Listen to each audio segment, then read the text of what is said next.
Hello, everybody. Hi. Welcome to our Our our Wednesday. our Wednesday mini murder-sode. Yay. Yay! We're up. I can see us. It's good. Okay, awesome. I'm Flip, I'm Ange. and today we're here with an extra fun mini Wednesday. Why is it so Hey, new extra adventures. fun? It's a new adventure, that's why. Because we got our Hunt a Killer box. Look at that. Look at it. Look at Yay. it. That's fancy. It is fancy. So did it And show up like that, or was that box inside of a box? it showed up just like this. Your mail person's gonna think you're a nut. I know. It showed up just like that, and it fit perfectly inside my mailbox. So there was no like having to fish around for extra keys. It was Excellent. wonderful. I'm about to just get Yay. a PO box and see how that goes. Right? Everything will fit. It's fine. Right. So I'm gonna just put this out here right now that I cannot see our comments on my screen. So Marcy says hi. hi, Marcy. Hi, Marcy. And earlier, hold on, let's see.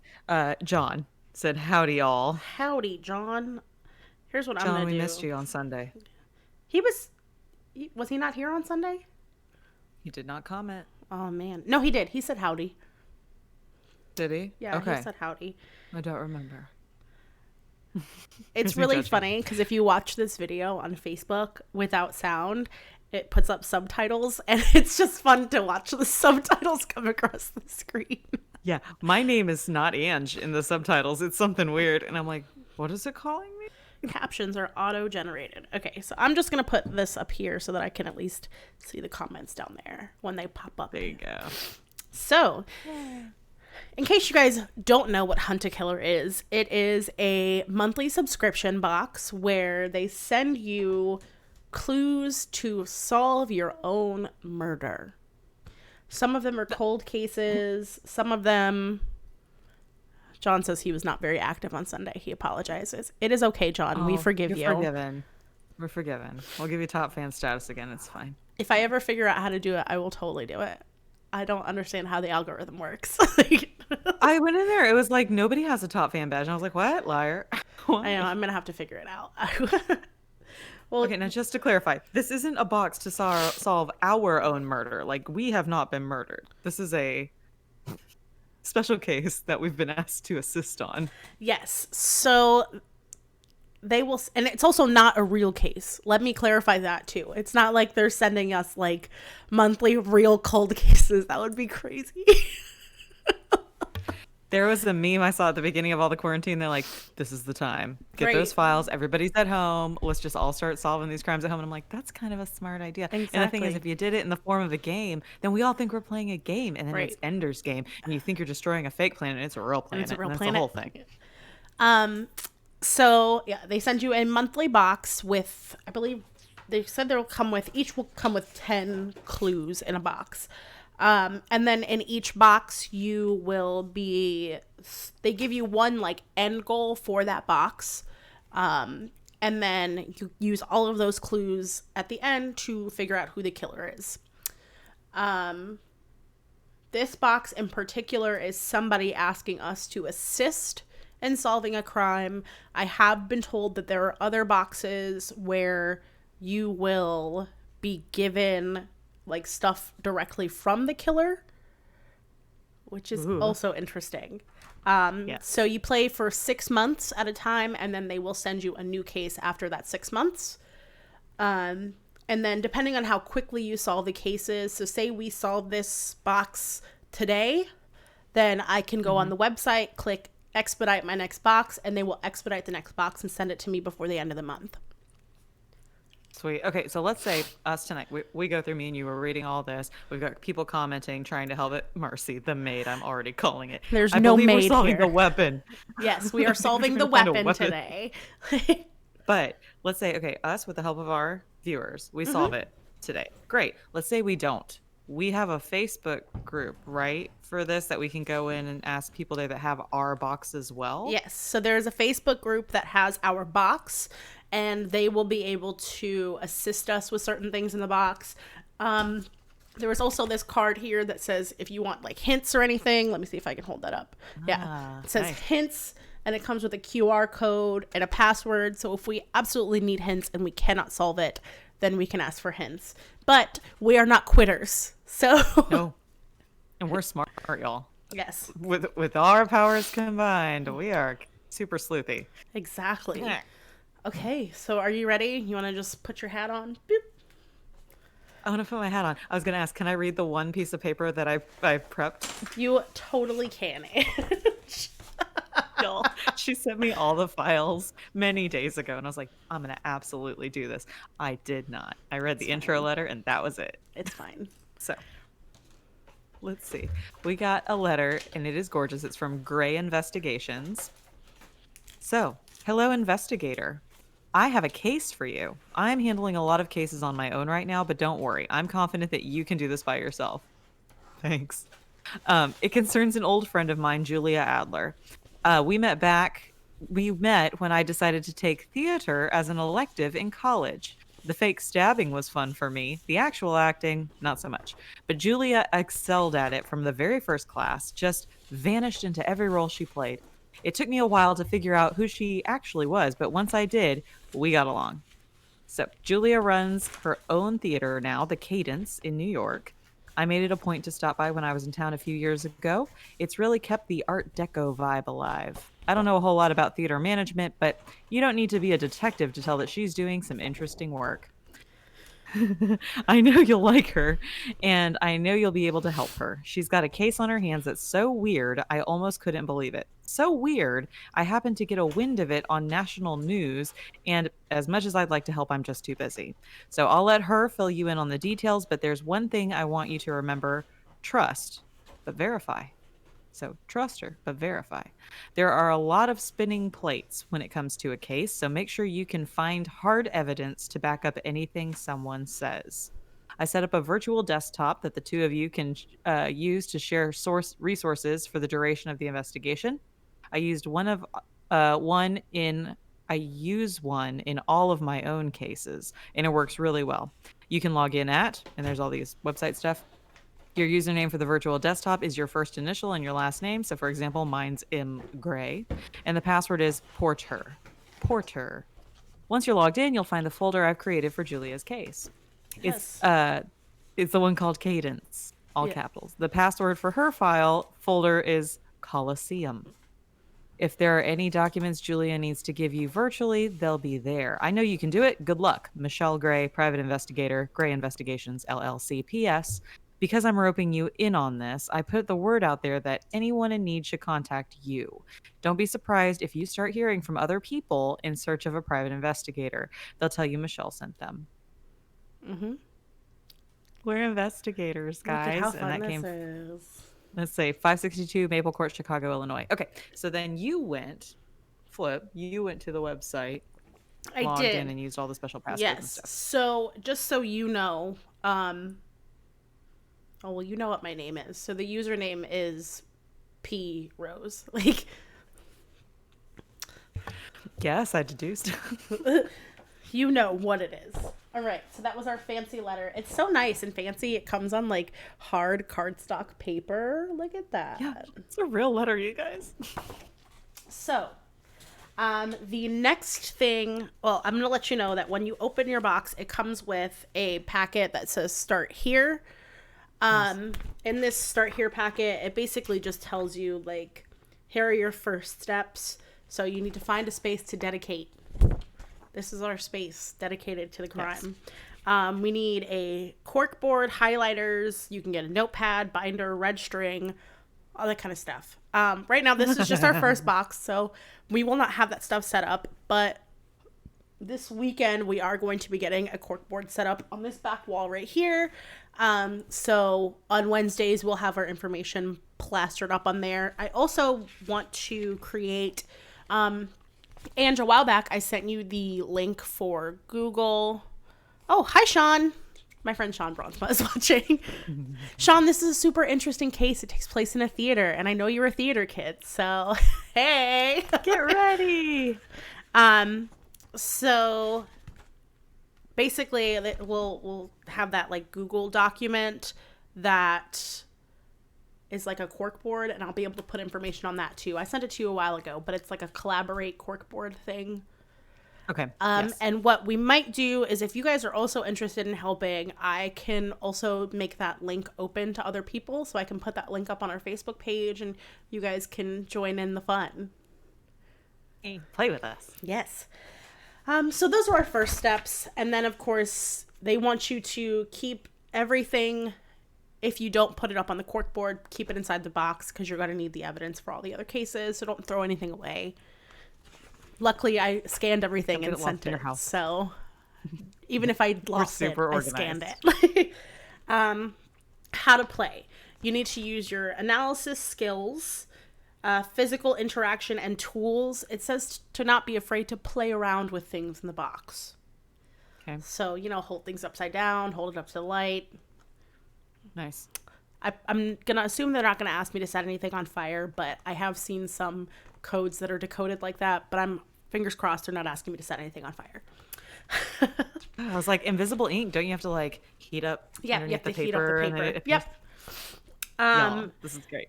You need to be ready to research things. So our case is about a theater. Ange and I personally know a lot of things about theater, so there shouldn't be too much stuff that we have to research.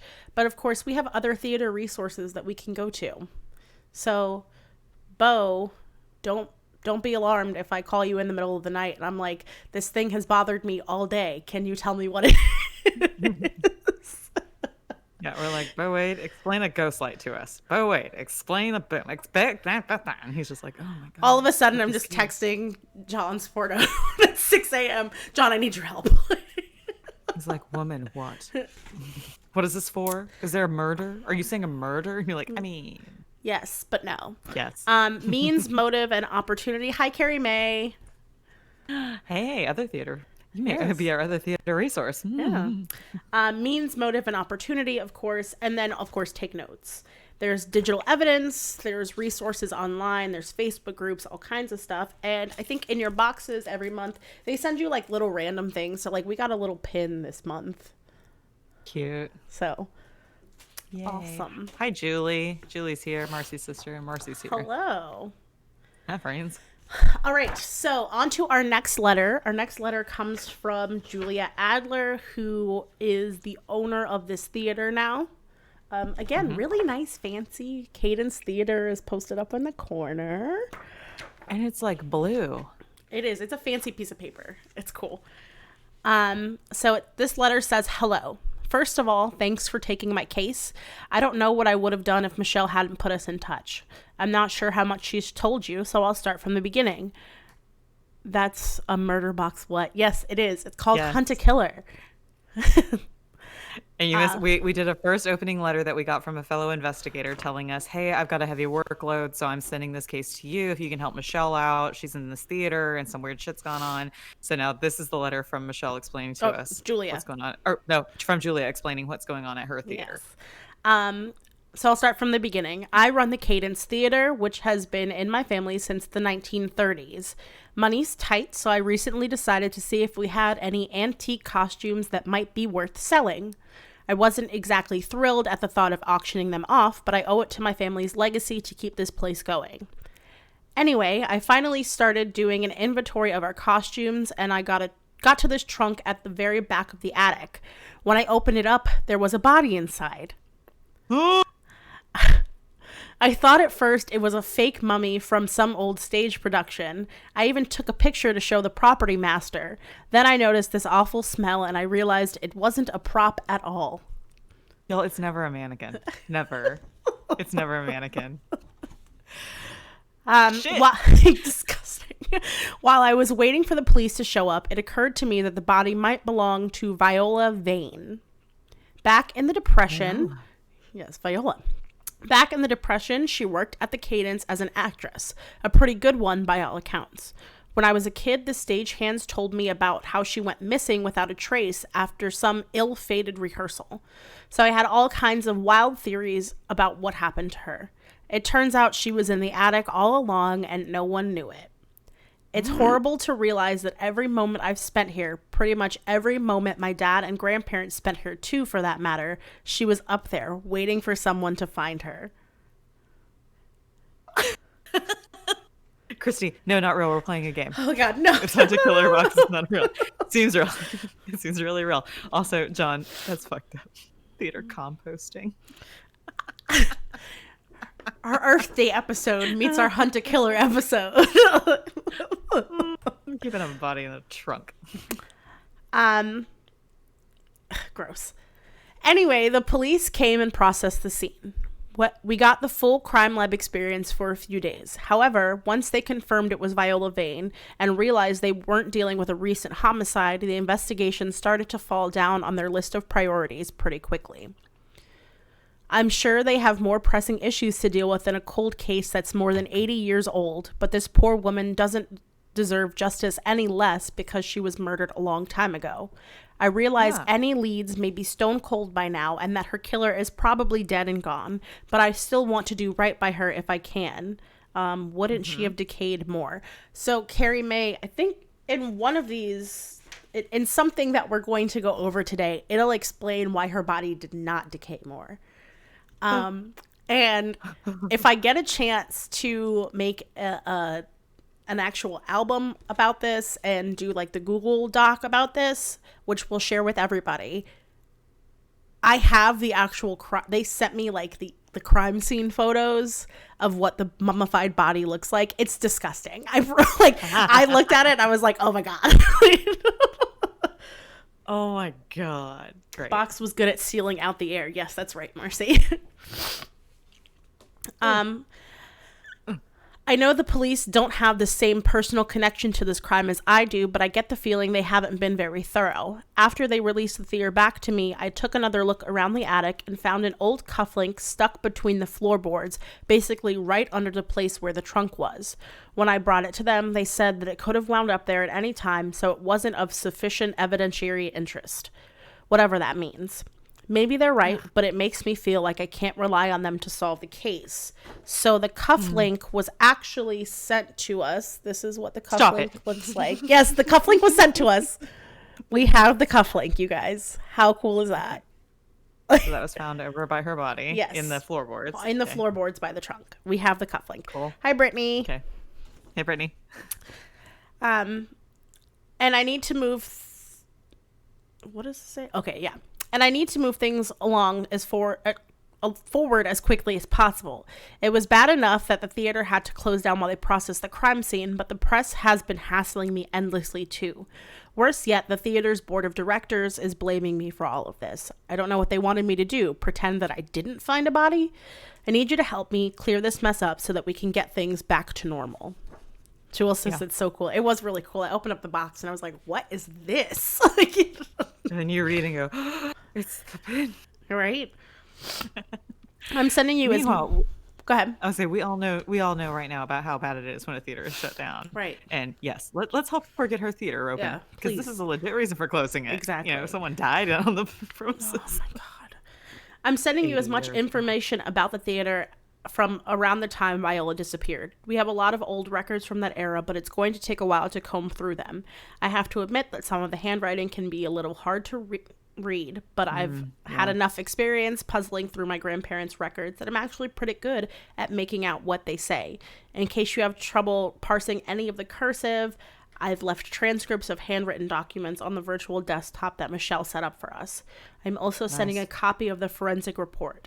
I can't say how I got my hands on it, but it might involve a forensic anthropologist who's a closet theater nerd and some extremely good tickets to a hip-hop musical about a certain founding father. Stop it. You got a Hamilton. ticket. I just figured if the police aren't doing anything with the information, maybe you can. I know you'll be able to show them how a real investigator works. I'm sure Michelle would say that the place to start is with the murder weapon. I wouldn't be surprised if whatever the killer used was still in the attic when I found that body. That place is such a mess that it doesn't seem like a stretch to assume that Viola's killer could have hidden a weapon up there. Being able to identify the murder weapon would take a lot of pressure off of me. I don't think the Y'all, board... meanwhile, so many props. So many props Right. can kill people. Thank you.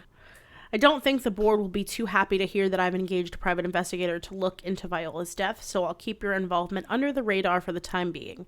When you email me about the murder weapon, make sure that the subject of your email is curtains. That way your message won't raise any suspicions about what we're working on. You can put the name of the murder weapon anywhere in the body of your message.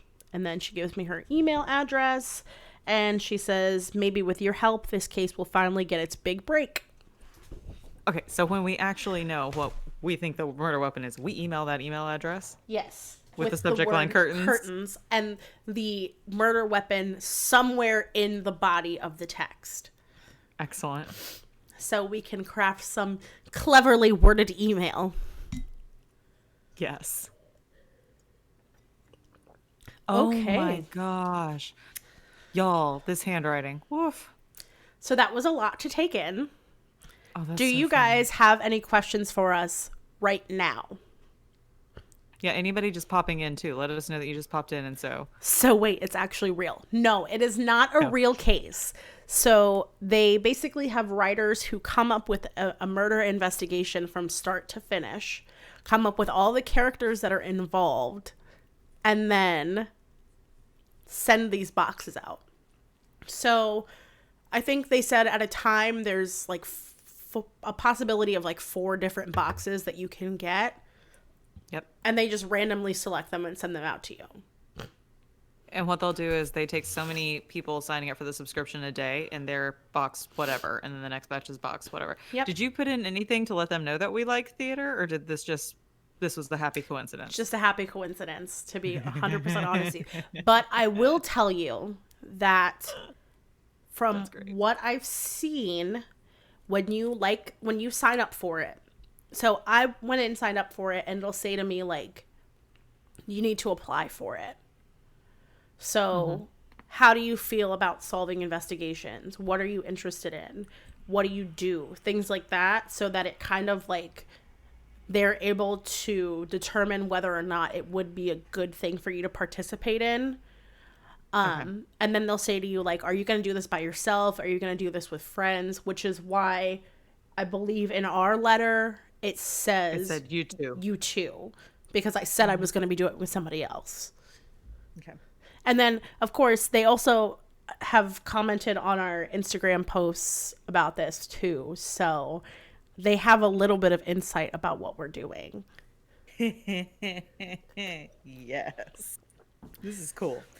Yeah, because so far, I mean, it feels so real compared to like just going to like a murder mystery dinner, right? You know, where you're being told some random story. This is more like, "Hi, Angela and Flip, you guys are gonna like this. Get ready." Right. So, I think. Okay. What's our next step here? I think maybe next step. Oh, I'll show you guys this. So, in the box, like of course, I have my own like notepads and sticky notes that I have set up all over the place, and some of them are out there too. But what year did she go missing? 1930. Hold on a second. Let me pull up this letter. I'm pulling it up. You got it? Okay. Back in the Depression, she worked at Cadence as an actress, a pretty good one. When I was a kid, blah, blah, blah. Turns out she was in the attic all along. So it's back in the Depression era. The theater has been around since the 30s. Yeah.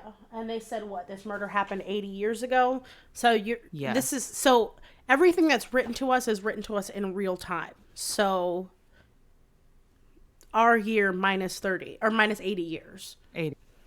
Mm-hmm. Yeah. So then they also sent us this cool little notebook just in case we didn't have our own notebook. But it says the Cadence Theater on it. It's a notebook. But then in the front of the notebook, it says, are you interested in learning about the theater but don't know where to begin? Stage doesn't have to be intimidating. With the Cadence Theater's pocket guide, you'll never be confused about theater jargon. And it sends us like basic music dictation, like, your G clef, your C clef, your F clef, how to read time signatures, basic notations in here. 1940. There you go. Thank you, Kel. Marcy. Math. She's better at it than me. It has your stage directions in here. I will say that when I went through the notes on the stage directions, you're going to notice that they're written kind of funny. Yes. So center stage 1, stage right 2, down right 3, down center 3, SC1, SR2, all those things. Yes, I think those are stage directions. I think you're right, because it looks like down right 2, down right 1, stage right 2. So I'm assuming that when they say stage right, he is talking about center, because he's not specifying if it's upstage or downstage. So What's SC3? Center stage. Center stage. Okay. Yeah. So I'm assuming that SC would be center stage. So SR would be center stage right. DR is down right. Mm-hmm. And then UR is upright. So I say Marissa knows all of these things because she knows all the shorthand for this shit. That's just interesting to me. I've never seen like center stage this and that written like that. I always write. Yeah. Like, I mean, I get it, but I always write. Yeah. And then you have your theater terminology. So your apron, blackout, blocking, dark, green room, stuff like that. And then it's so cute. It says, think you're ready to take on Broadway, then break a leg. Yeah, we are. Let's do you? Oh my God. Right. Do you want to read the playbill? The letter from Hector. Oh, the playbill. I would go with the playbill first. Let's see. I've got forensic report, the letter from Hector. Ooh, body. Midtown. Director's note? No. I think. Okay, hold on. Oh, well, yes, because it says director's notes. So we did receive a playbill for the Cadence Theater. The show is called The Strange Duo. So that's probably the last show she was in? Yes. Okay. The Cadence Theater director's notes. Yes. And then can you show that picture or that page that I'm reading? Because it looks cool as hell, you guys. It's got his picture. Like, this is a legit playbill that we got. That's so cool. Okay, director's notes. When I first wrote the script of The Strange Duo, I found myself dizzy with Floralinda and Maximilian's back and forth, the way it fizzed and burst through the text like bubbles through champagne.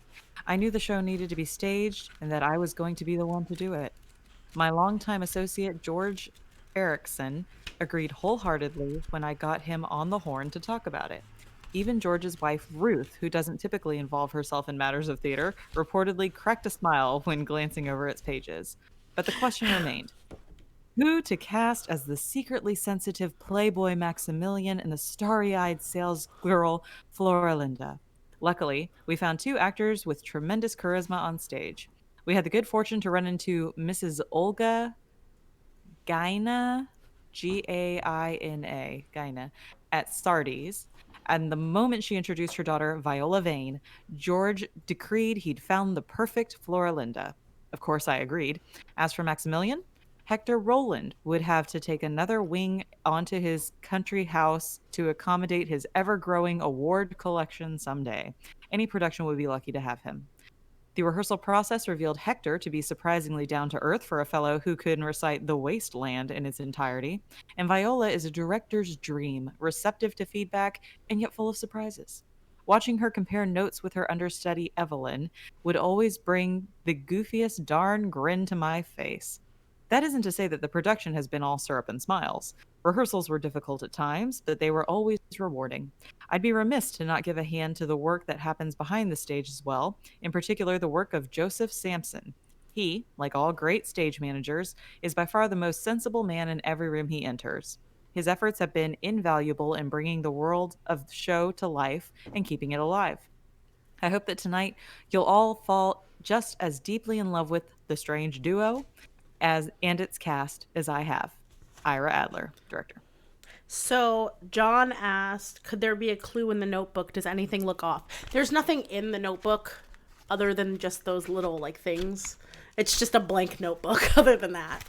So it's like for us to keep notes. Yes. And I think the purpose of the stuff in the notebook, as I said, when we have the handwritten notes, it has stage directions in it. I'm assuming that the stage directions here have to do with the stage directions there. I think you're Also, right. in the stage directions here, there's like the box. You can see the 9 block here. There's a 9 block here as well on the Perfect. notes. So I'm thinking that's what it has to You do can match with. up where the movements are. Yes. Carrie Mae says it was the husband. Always. So Always choose that first. in the cast and crew page, we have Ira Adler, who's the director. Simone Nelson, who is the writer. I don't know if it's Nelson or Nielsen. I don't. It's Viola is gorgeous. yes. Mine's all isn't she? sideways, guys, so my head is like this. And it stars Hector Roland as Maximilian Marley, Viola Vane as Flora Linda Farley, Melvin Kane. I'm thinking that's supposed to say Kane. Yeah, Melvin Kane as Morris Marley, Josefina Alamonte as Antonia Aguilar, Evelyn Kittredge as Antonia's assistant and the swing understudy, and then we have our stage crew: Joseph Sampson, Roberta Kerb, Andre Pulaski, Karina Gray, Jacob Von Horn, and Francis Tanner, who do like makeup and wardrobe, lighting, props, stagehand, set builder, and of course your stage manager. And then also noted on our front page here with cast and crew. I can't see if you guys can see that. Let me know if you can see that. Now we can. Okay. Yes. So it says as of May 4th that Evelyn Kittredge is going to be taking over the role of Florinda. I have no idea why.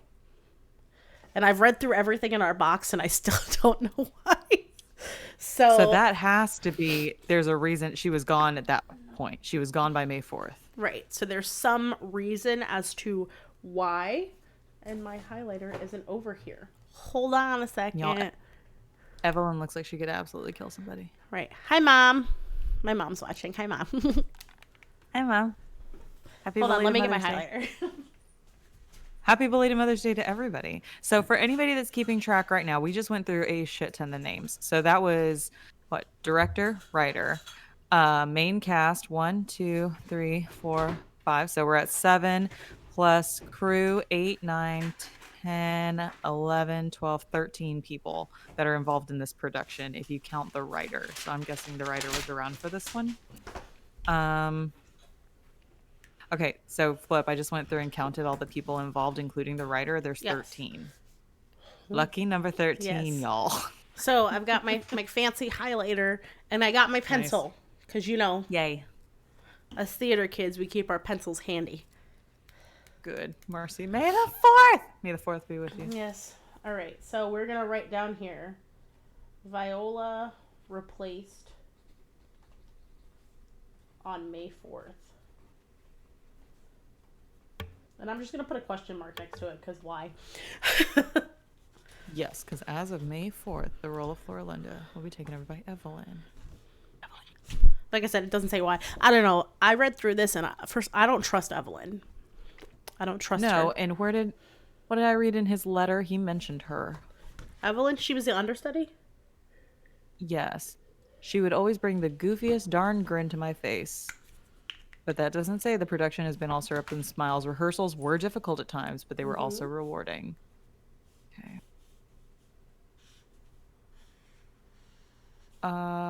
Watching her compare notes to her with her understudy, Evelyn would always bring a goofiest darn grin to my face. Viola is a director's dream. Let me tell you something right now. But there was an understudy right from the beginning, and they actively worked together, so it would make sense that she would take over some days if there were conflicts for Viola from the beginning. That is true. I feel like she wouldn't take over the rest of the production, though.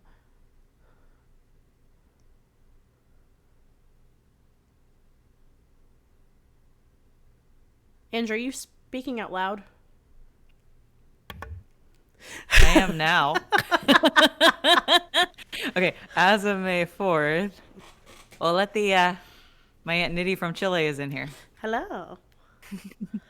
Okay, let's see. So, when was the show set to start? It literally doesn't say. Like, I want to know who made this playbill and didn't put dates on it. Yeah, I would say there's no dates. There's no credit to their sponsors. No. Oh, yes, there is. That's on the back page. I gave you the back. Oh, they got sponsors and everything. Okay. Let me see. Nothing on there. So there's really Yeah, nothing okay. in here that says what dates the show was supposed to go on for. But I'm just saying that I Okay. feel like Yeah. as an actress, I would not like just be like, "Hey, I'll only do half of your production." Like Right. I did have Something. understudy shows, but it was like every other Sunday was an understudy show. Right.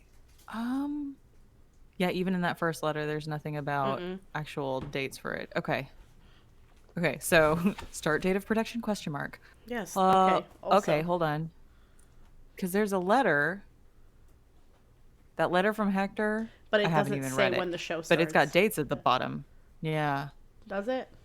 Are those dates? It I don't oh that they may not be. No, they're not. PS 17 10 3 6 They're 12 not 4 dates. 23 9. No, they're not dates. September 2nd, there was a letter. So I'm gonna put start date of production is also a question mark. Yep. So you got your cast. Yes. Um, do you want to read the first two, Viola and Hector? Their bios. Yeah, Marcy, that's true. It'll probably be in the next box, which I am gonna expedite. Like as soon as we solve this one, I'm gonna expedite the next one. So this is Yeah. Hector up here, and this is Viola down here. There it is. I was like, where did you email me this file? Hold on. Here, you go ahead and read this first two while I pull this up, not sideways. Okay, so we have Hector Roland. Hector is joining the strange duo from an award-winning run as Hamlet. Oh, fancy. The dynamic performer has previously dazzled audiences and critics alike in roles including Wyndham, hi Marissa, Wyndham Brandon in Rope, Torvald Helmer in A Doll's House. Between Broadway runs, he lectures on dramaturgy at his alma mater in New Haven. He is overjoyed to share the stage with his lovely fiancée, Viola Vane. Viola is his fiancée. They got engaged during this production? That's a showmance. What a world, what a world. Because I don't think they were before they started this show. They found don't her in think a so. store and then they Yeah. picked him up. Well, she is gorgeous. Viola is engaged to Hector. Okay. So I'll say that's him. Yes, handsome man. That's her. Viola Vane. Since her emergence into the theatrical world at only 7 years old, Viola Vane has starred in dozens of award-winning plays and musicals alike. You may remember her as her uproarious turns as Eliza Doolittle in Pygmalion, or Beatrice in Much Ado About Nothing. Or perhaps you know her from her heart-wrenching Anya in The Cherry Orchard. Now Viola is ecstatic to be cast across her dashing husband-to-be Hector Roland in this production. Carrie Mae says it's him. It's gotta be him. Also, P.S. The Cherry Orchard. We all know that 'cause how there was a showmances reference. go. See? The Cherry Orchard, I'm only aware because in that last show I did, I mentioned one of my characters' costumes comes from the Cherry Orchard. Yes. And they're like, the store? And she's like, no, the play. The play. That's Yeah. the only reason I know that's a play. Okay. Melvin Kane.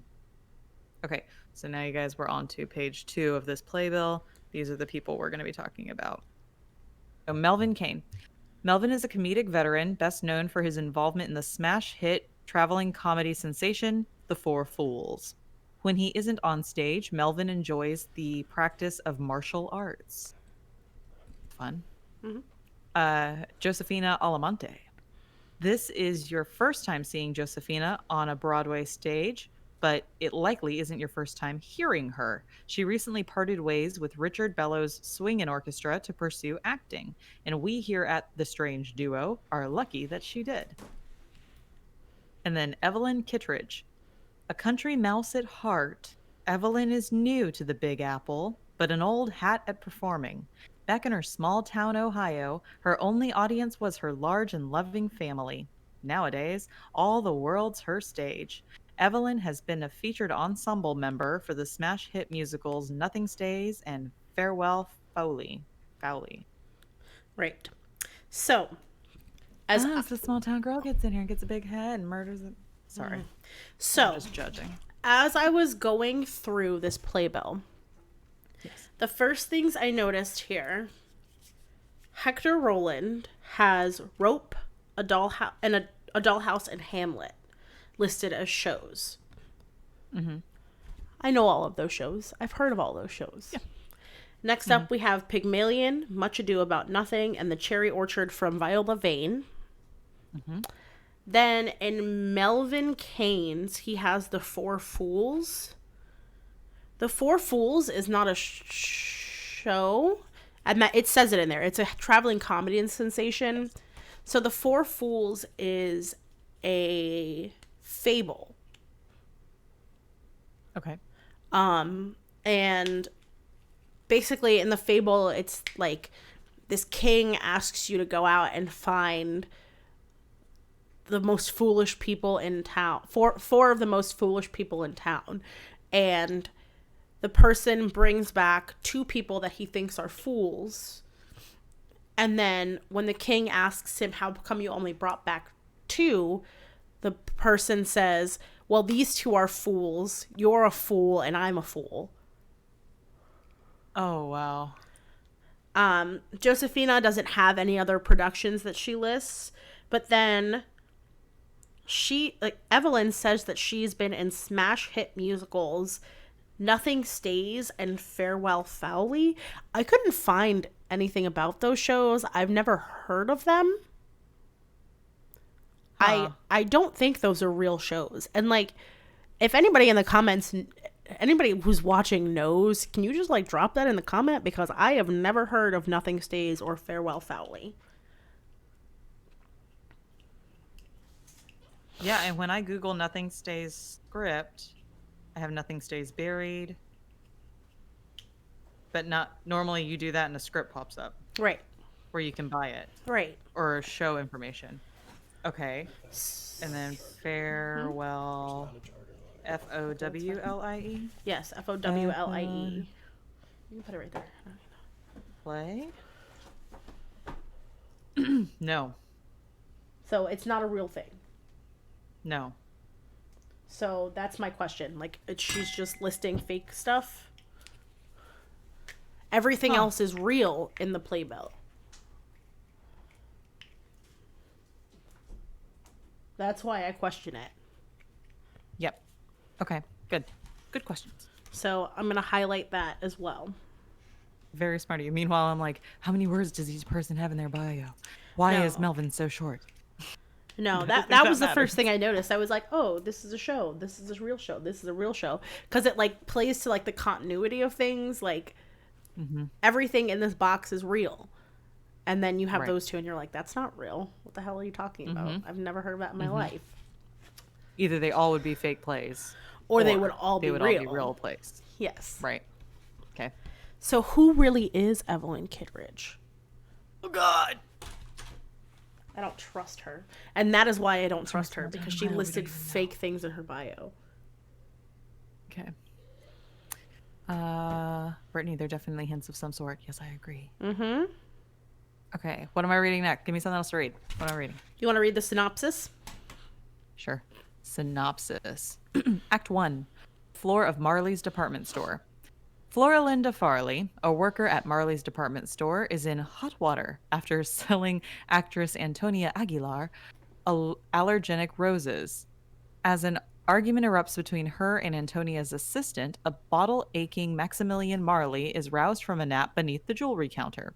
In a bid to win back his ex-lover, Antonia's favor, Maximilian joins her assistant in berating Floralinda.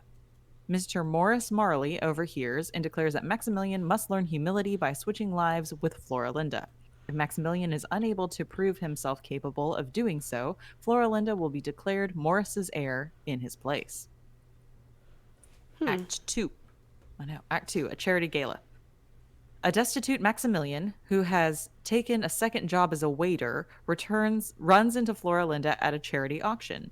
Maximilian admits that he has gained a new respect for her, and a compassionate Floralinda places a flower into his buttonhole. Antonia, who is also in attendance, recognizes Floralinda from the flower fiasco and attempts to confront her. Maximilian intercedes, and the flower in his buttonhole causes another of Antonia's allergic reactions. Humiliated, Antonia vows to ruin the Marleys. So, synopsis Act 3, the mansion of Mr. Morris Marley. As Antonia's fans boycott the store, Maximilian mourns the loss of his future. Florinda admits she will miss her life of luxury, showing Maximilian a ruby necklace that she purchased at a charity auction. Maximilian recognizes the centerpiece as a rare gemstone Antonia had always desired. The duo trades the necklace to Antonia in exchange for her public endorsement, and Marley's is saved. Morris decrees that Maximilian and Florinda work best as a team and that he would like the both of them to be his heirs. Hand in hand, they gleefully agree. And then at the bottom, it's a note from George Erickson. Is he the writer? No, I don't know who the hell he is. I was just trying to figure that out. I was like, who is this guy? Yeah, so at the bottom, there's a picture of some dude, and it says, I trust you have enjoyed our production of The Strange Duo. I am tremendously proud of our talented cast and crew who brought Miss Nielsen's charming script to life. I owe special thanks to Mr. Adler for his vision and drive, and to Miss Vane for being all that one could hope for in a star. George Erickson. So that's an extra person. That's person number 14 now. I feel like George and Ira are related somehow, which is funny because Ira Adler. I feel like they're related. I mean, somehow. He could be head of board of directors, president of board of directors, something like that. Which made me giggle. Like I chuckled just a little bit at George and Ira. I chuckled just a little bit at George and Ira. A little bit. Just a little bit. Okay. I was thinking about the Gershwins in case you guys didn't catch on. I was going to say, would you like to explain that to me? I was thinking about the Gershwins in case you guys didn't catch on to that. That's why I chuckled just a little bit about it. And then the back page is just like their sponsors, which is like something about a radiant tonic, feeling sluggish, listless, and lost. Why not try? Yeah, producers. Yeah. Why not try Radiant Tonic, our blend of spring water and our top secret medicinal ingredients guaranteed to promote healthy blood flow, sharpen your mind, brighten the smile, keep you awake and alert all day. Radiant Tonic is hand mixed by specialists in the beautiful mountains of West Virginia's and stocked in pharmacies across the nation. Keep an eye out for this little bottle of sunshine on the shelves of your local supplier. Oh, the 30s is weird. Cocaine in it. Yeah, it's probably got cocaine in it. I'm not gonna lie to you. It's got cocaine. Ladies, don't let your wardrobe fall behind the times. Suitors simply aren't interested in gals that dress as though it's still the 1929. And even the most budget-conscious beauty must put her best face forward when finding a man. And now you can. Visit Naltrovina's rental boutique to be styled after your favorite stars at record low prices. Just like Cinderella, cocaine, yes. Just like Cinderella, you can spend the night on the town feeling like a princess without having to worry about where to store a ball gown the morning after. No money down. At the corner of 27th Street and 8th Avenue. Naltrovona's rental boutique. Y'all. Naltrovonas.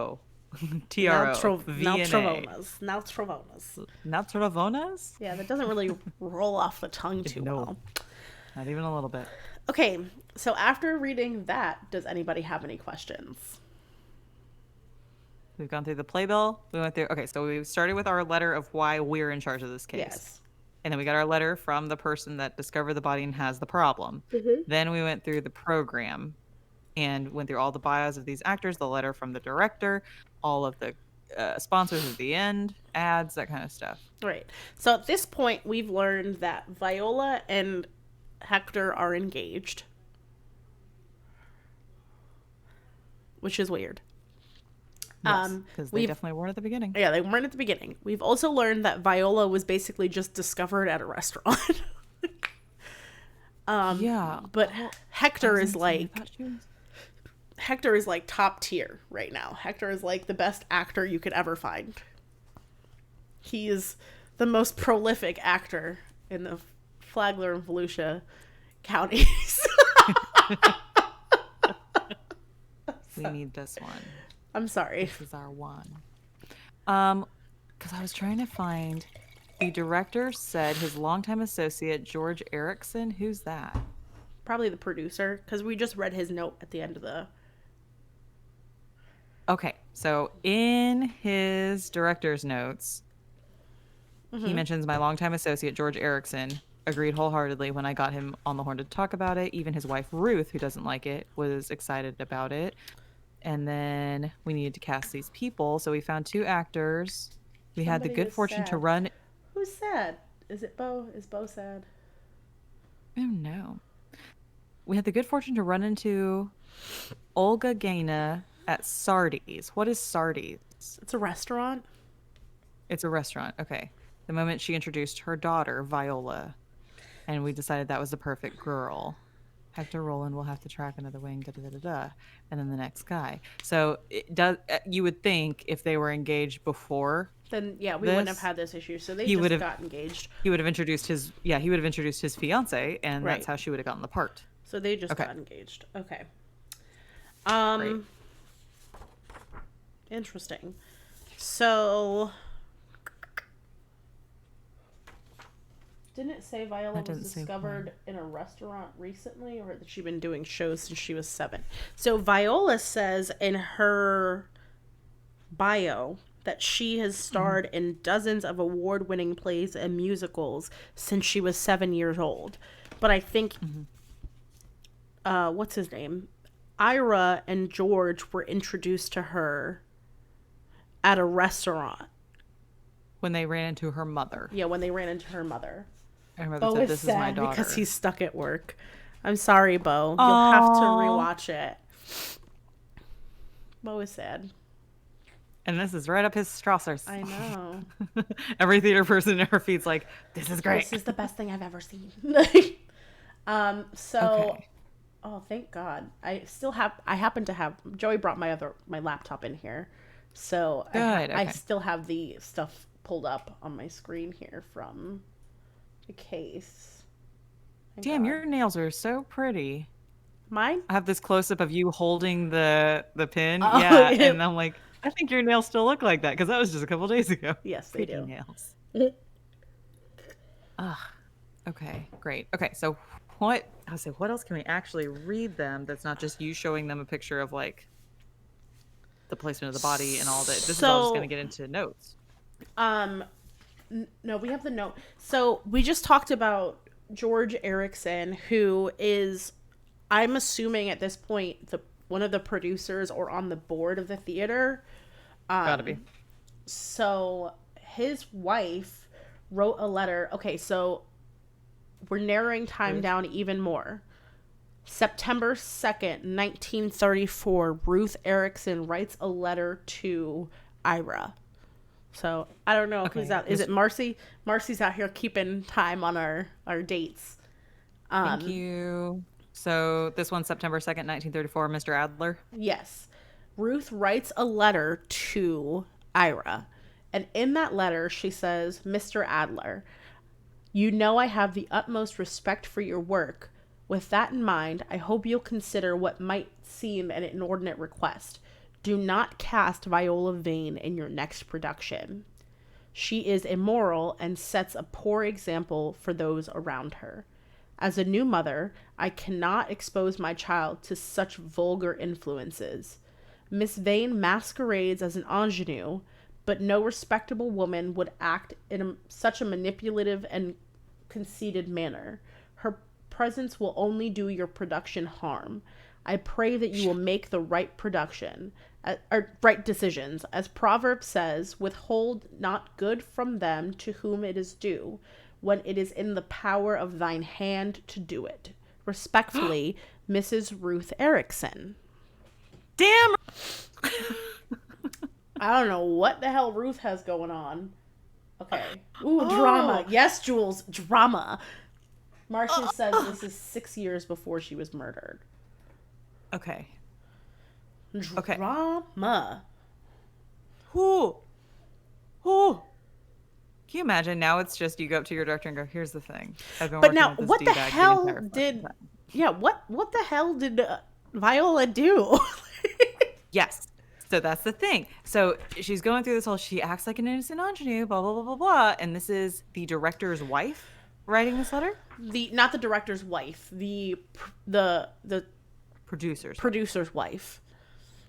So what did Viola maybe do with said producer to get Right. herself this part? Okay, if we're bringing ourselves to this so we can understand it better. So this is like Bo is directing a show, and this is at John's theater. So John is your producer, production manager of this show, but Bo is the director. Okay, so this would be John's wife writing a letter to a future director, or to Bo saying, "Don't To put Bo this saying, girl in. "Don't put that girl in your show. Don't put Angela in your don't put Angela in your next Don't show. put She's Angela a in bitch." your show." Yeah, she parades as an ingenue. I got to bring this to like our level here. That's hilarious. Okay, great. Hot damn. This is wild. Don't know what the hell Viola did, but it was not good, y'all. Not Snark, good. snark, snark. Okay, so then can I read the next letter? Yeah, I would go into Hector's letter, right?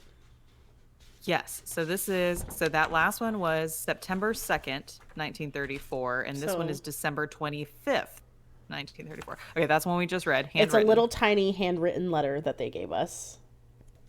It's really Uh-huh. cute. Front and back. Yes.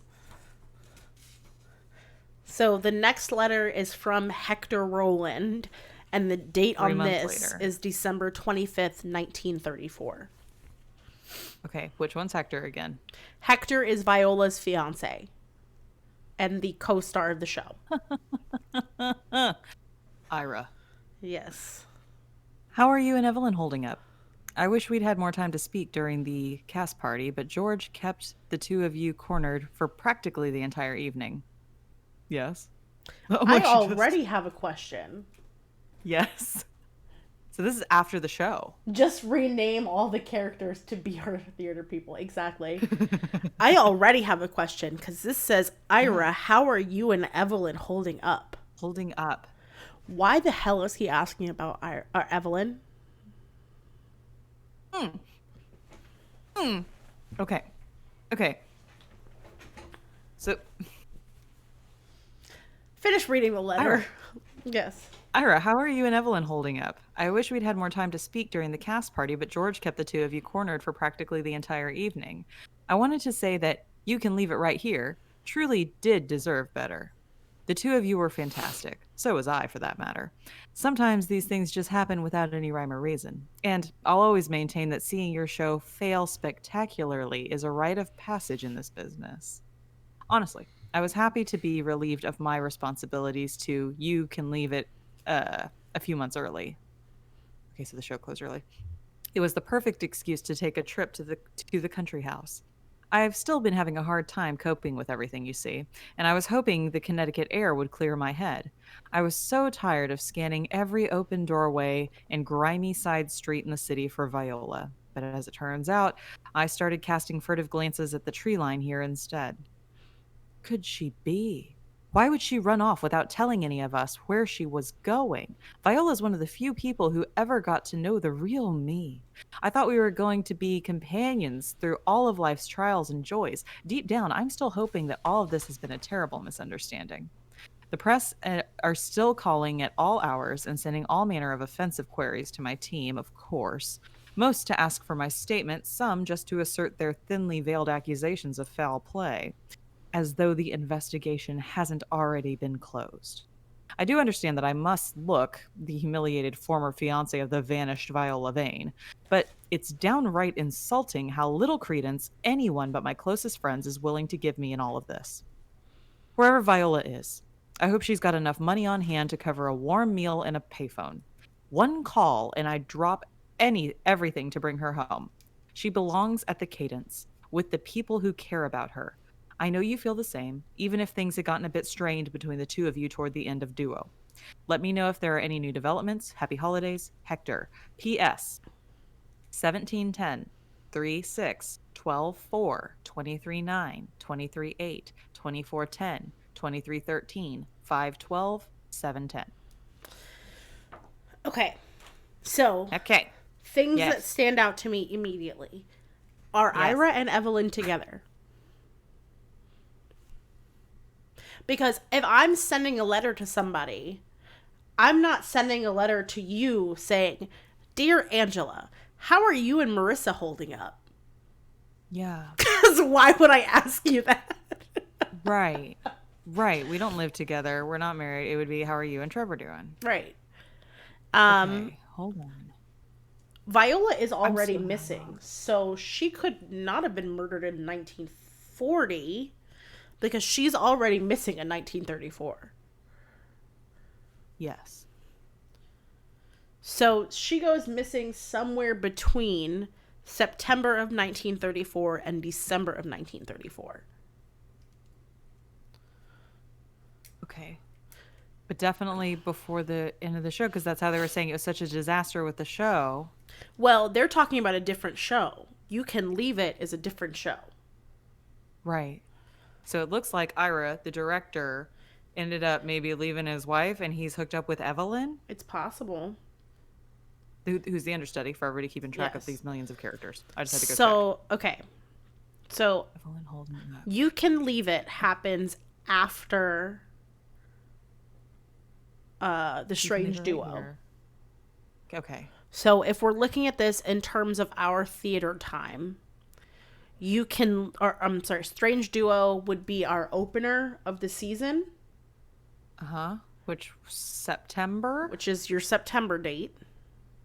But then that's weird because it says, Well, that's the thing. I was going to say May 4th, Flora Linda took over that role.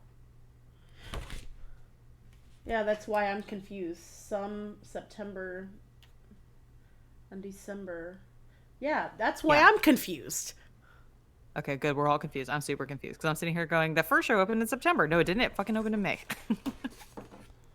And then the next show, and that's the thing we have to remember too. These are on Broadway. This isn't our local theater where you do 6 weeks of rehearsals and call it a thing. Oh, this would be okay. Wait. So that show goes up in May. Okay. So The Strange Duo goes up sometime in May. So this is your season closer. Oh, okay. Yes. So then You Can Leave It summer break. is your season opener Opener in September. May 4th would be of 1934. So, yes, The Strange Duo is your season closer. You Can Leave It is your season opener. That's why Ruth is writing this letter in September saying, "Don't cast Viola. Don't put her." Yes. So, And then this one in December, we've had time for Evelyn to get her claws into this business, take over that last show, get herself into this next show so that she's so involved with Ira. So, Viola has gone missing in 1934. We know that. That's what we know, you guys. Viola went missing in 1934 because he's writing this letter in 1934 saying, "Where the hell is Viola?" Yes. And also saying that he's happy that this show, the September show, ended early. Yes. I'm happy to be relieved of my responsibilities for the show a few months early. Yes. It was a perfect excuse to take a trip to the country house. Okay. So casting, blah blah blah. Where can she be? Why would she run off without telling any of us where she's going? She's the first person to know me. Blah blah blah. So she's definitely gone by December. Let me put and you would think she's still alive in September when Ruth is writing that letter saying don't cast her. She's still got to be alive in September. So something happened with her to not be in the show in May. Right. So in May of 1934, she's in Strange Duo. So then in September of 1934, we get the letter from Ruth saying don't cast Viola. Yep. And then in December of 1934, we get the letter from Hector saying Viola is missing. which means that sometime between September and December, Viola is gone. Correct. So sometime between September and December, Viola has been murdered. Question. Yes. This theater, Yes. does it have a website and archives? Like, are we able to see when these shows are in? So what I have here is a cipher guide, the forensics. Oh, hold on. Oh, say, let's get into this cipher guide, because I got some numbers at the bottom of this. Yeah, I was going to say, I already know that's a cipher. Easy cipher. That's an easy cipher. All right, old article. So I'm looking at an article right now. This is not something that was in the box. This is something that was given to us on that website. Okay. Are you ready for this? This is going to be really hard for me to read. Oh, no. Okay. Let me warm up my mouth. Why is it hard for you to read? Beloved Broadway beauty's baffling betrothal betrayal.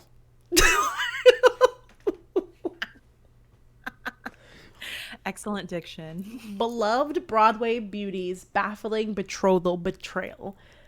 Bad Blood Between Bombshell and Her Beau by Bernice Blumthold. Stop it. I'm not even lying to you. That is what the hell they gave me to read. I thought you were going to be like emotionally upset reading this. No. She had to gave me a bloody tongue twister to read to you guys. It's all alliteration. Get into the bees. Okay.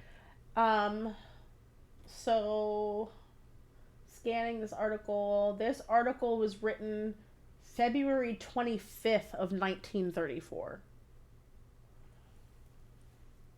So a couple months before the show opened Before in May? the show, yes. Okay. So February 1934. We're already having issues with the beloved betrothed.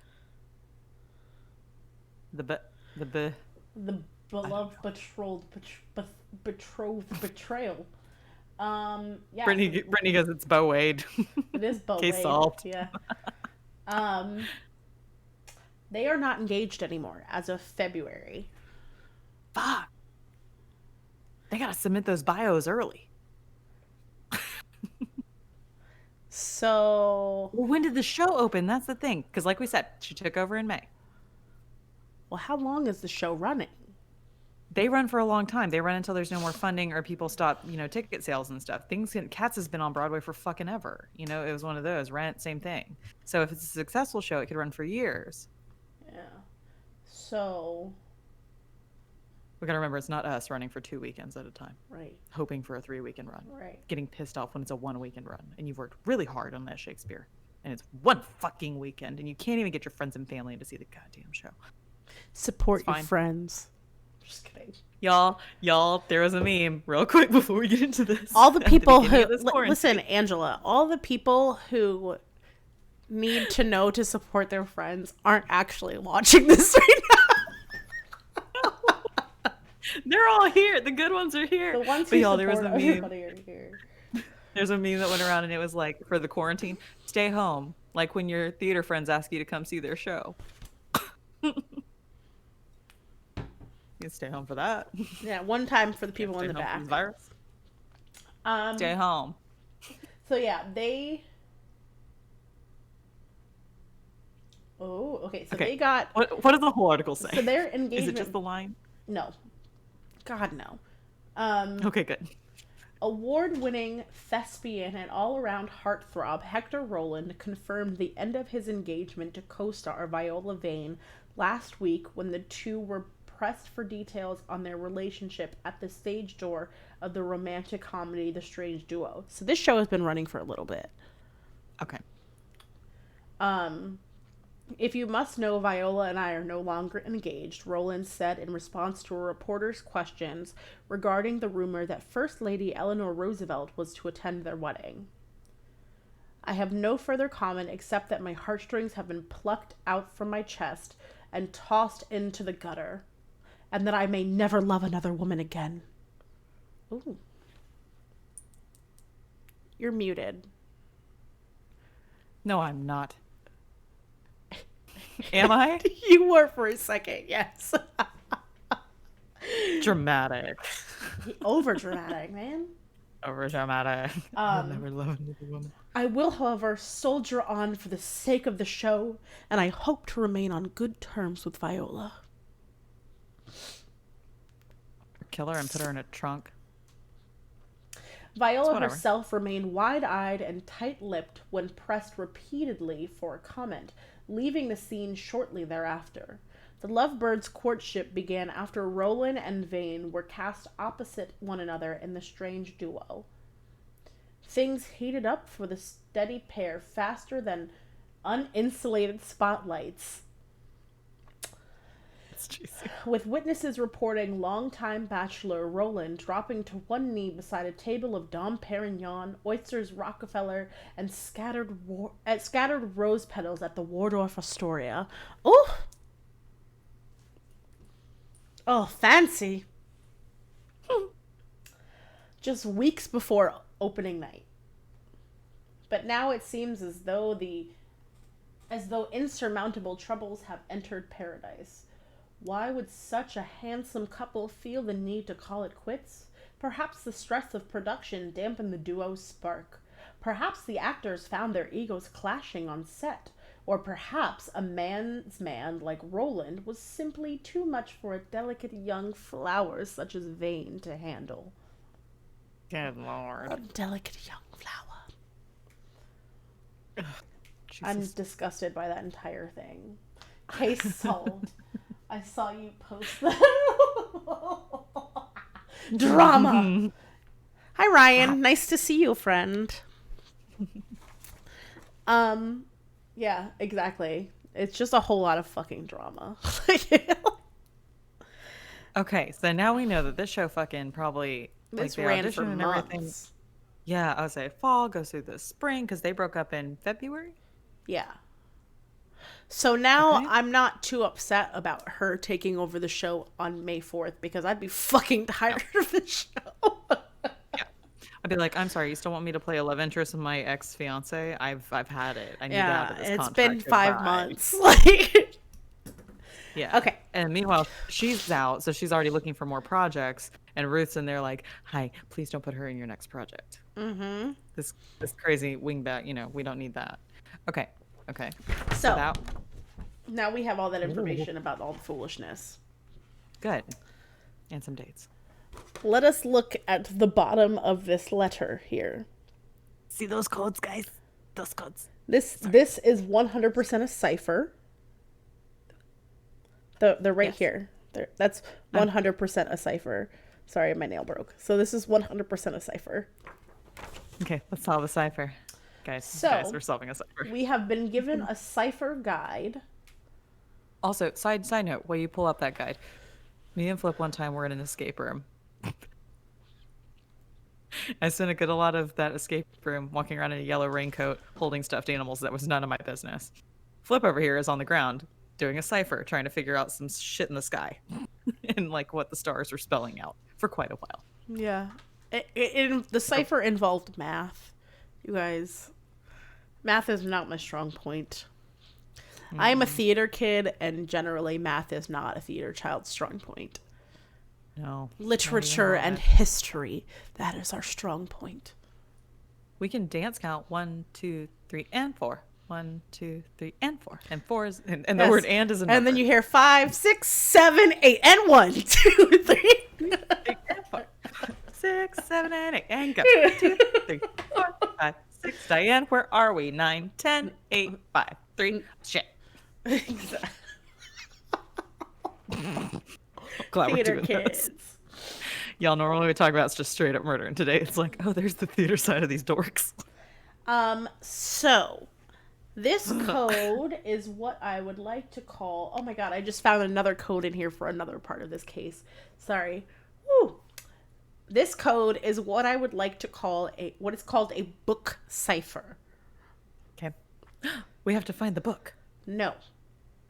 So in book ciphers, it tells the reader what words or letter within a passage to look at. Okay. So, Well, what's our book? Is it the program? Which escape room did we do? It was the one in St. Augustine. It's a very good question. It was on. It was on 16, Ryan. In St. Augustine. Yeah, Brittany, where'd So your car break down? on Your car broke down 16. on the way there. It's on. Okay. It was on 16. So that's the exit with the outlets. Sorry I had to leave because kids, these dang kids and their needs. For real, bro. Welcome back. Welcome You back. missed some of the dumbest shit we've ever done, but Yeah, that's okay. we I'm were sure practicing. there will be more. Yeah, we were practicing our dance moves. I cannot remember the name of it, but it was on 16 in St. Augustine, and They have one of the best escape rooms there. We just haven't gone back and done it yet. yes, we have not. I did a really cool one in DeLand, though. I'll have to message you and maybe Carrie May about it. We can all meet up and do it. Escape You. Escape You, yes. Yeah, that one. That's the one we went to. Jesus. I like And we math. did the light. I was going to say, Marissa did really well with the math. Yes, she did. Y'all, everybody was in that damn escape room. We put everybody in there. I just like the part that we were all at the end where we were like, Joseph. And Joey's like, why do you guys keep yelling my name? No, stupid. No. My other favorite, all the lights go out, and then all of a sudden, Joey's over there with the flashlight. We're like, Joey coming in clutch. Great. Yes, it's called Escape University. Escape You. Ryan, you got to go to that one. That one was really good. The asylum is the hardest room, and it's #1 rated for all of the state of Florida. Yes. And we haven't done the asylum yet. We got to do it, though. But definitely pop in and do that one. So this code at the bottom is what's called a book cipher.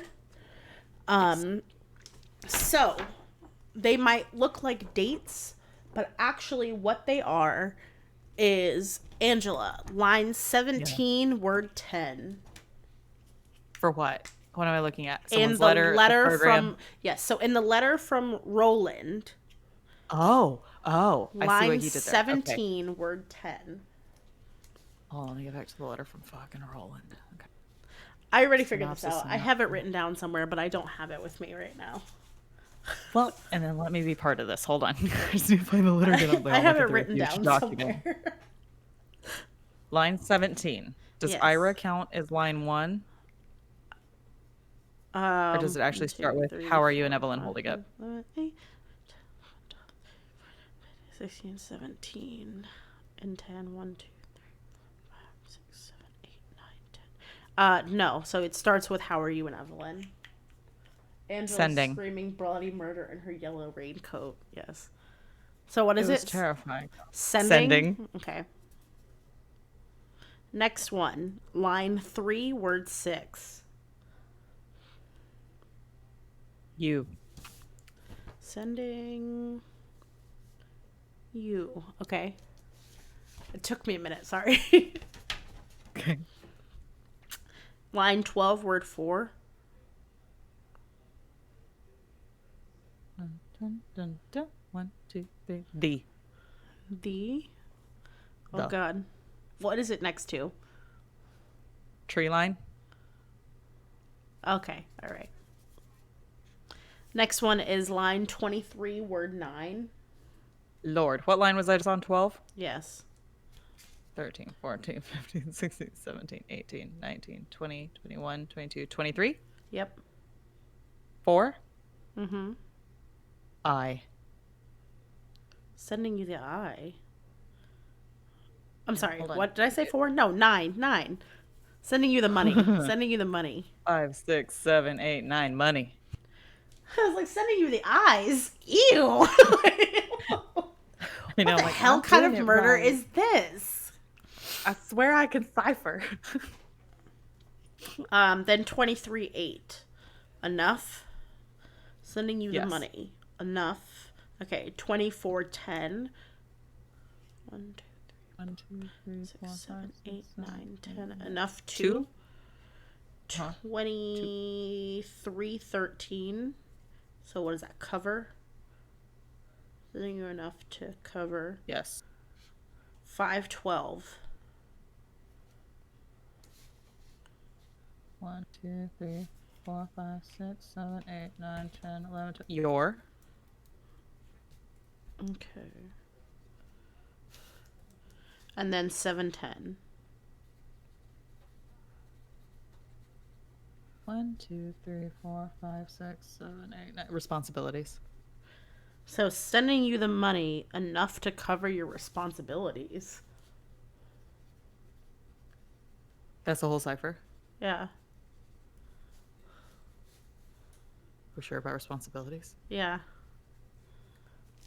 Because the next line down, the word right below it is trip. Well, what's line 7? 1, 2, 4, 5, 6, 7.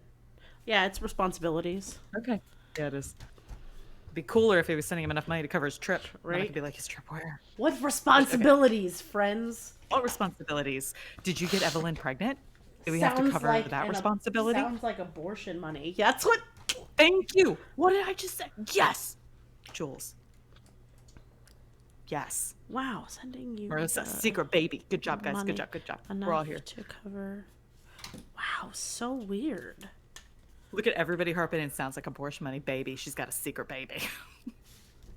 Yeah, that's what it sounds like. Something like child support. Evelyn. Yeah. And this letter is about Evelyn? I know. The understudy. Keep that in Oh, mind. which makes sense. How are you and Evelyn holding up? Uh-huh. And here's money to cover your responsibilities.